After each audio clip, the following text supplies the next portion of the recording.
Okay guys, like everybody else, I just love roast beef. I mean, on a Sunday it's absolutely fantastic, but it has to be perfectly done. So believe me, if you use this method, you are going to create the best medium rare roast beef you have ever had in your life. So let me show you how to do this. So first off, what I have here, guys, is about a 2.5 pound roast. And I got this from the butcher. It's a top sirloin, just a beautiful roast. Just look at this guy. So the first thing I'm going to do is add a bit of olive oil over the top. Just keep this guy nice and moist. Followed by some salt. Gotta have your salt. Of course, some ground black pepper. Yeah, quite a bit on there. Some minced garlic. I'd say about 3 or 4 cloves here. And you know me, you just have to have garlic. Fresh thyme, and you can always use dried too. And of course, beef's best friend and one of mine, some rosemary, fresh from the garden. Again, use thyme or use dried if you don't have it. Now we're just going to go ahead and rub this into the meat, and you're going to do, front, side, back. And believe me, there is nothing better than a nicely seasoned roast. And of course, you can add meat, omit, the seasoning of your choice, but just make sure you get some good seasoning on there. Too, when I was growing up, I remember my grandmother used to make a roast, and she did a pretty good job, but she never put enough seasoning on, so it was always kind of bland. So then one day she started to put garlic on, and it came out so good. So point is, don't be afraid to season. Now we got our roast all seasoned up. Let's prepare our baking pan. I'm going to start with some veggies, beginning with broccoli, and just kind of evenly distribute that broccoli around. Of course, I've lined my pan with some aluminum foil. Some carrots, and these are just carrot pieces I picked up. You can use baby carrots too, or slice them yourself. And something I love are some baked onions, just among those carrots and broccoli.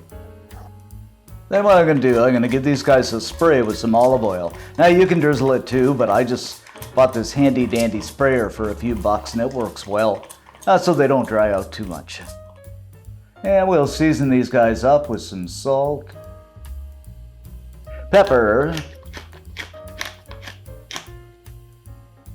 and a bit of garlic powder. There ain't no vampires coming into this house, I'll tell ya. Now we'll just go ahead and give these guys a little toss so they're covered with everything. And you can use the veggies of your choice. I mean, you can throw some potatoes in there too. I'm just trying to watch my figure and reduce those carbs a little bit, but be afraid to use whatever you like, cauliflower, whatever it might be. That looks pretty good right about there.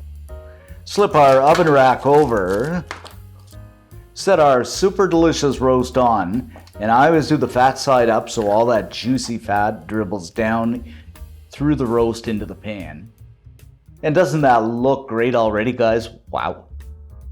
Now, one tip I should mention too, guys, is this roast, I always leave it sit out at room temperature for about 3 or 4 hours before I put it in the oven. That way it really bakes evenly. So before we put this into the oven, guys, here's a really important point. This is going into a 500-degree Fahrenheit oven for 5 minutes a pound. So in this case, the roast is 2.2 pounds, so it's going in for about 12 minutes at 500 degrees. So let's get this into the oven. Now guys, after 12-13 minutes at 500, I'm going to turn the oven right off, and you're going to let this sit in the oven. Don't touch it, don't open it, don't even peek, go have a sleep or something. And we're going to let this sit for 15 minutes a pound. So this is going to set for 35 minutes. After 35 minutes or so, I just removed it from the oven, and it looks incredible and smells incredible, guys. So we're going to let this rest for about 10 minutes or so. While our roast is resting, let's make our gravy by adding, I'd say about a tablespoon of oil to a pan over medium-low heat. Then we're going to add in 4 cloves of garlic. Now we'll just saute this just until it becomes brown. Nothing nicer than the smell of sauteing garlic. Now our garlic is brown. I'm going to melt down 2 tablespoons of unsalted butter. Another 2 tablespoons of all-purpose flour. Now we'll just whisk this around till we get kind of a roux here. And to make this gravy on the brown side, we'll just brown that flour up a little bit. Now in with 1.5 cups of beef broth, half at a time. And we want to get this thick and smooth, which it's starting to do right now. Ah, this is looking good. And simply the other half of that beef broth. And of course I'm going to season this up with a few cracks of ground black pepper. And continue to whisk until it becomes smooth and silky gravy, garlic gravy. Okay guys, now our gravy is thick and gorgeous. We are just going to go ahead and pour this into our gravy boat. Oh, just look at that. So darned good. Now guys, it is time to slice that incredibly yummy smelling roast. Just look at this. Doesn't this look incredible?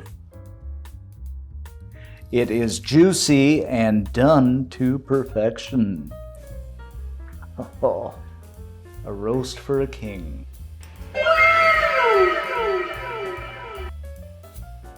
Now some of those incredibly yummy veggies around the side. You wouldn't believe the smell here either.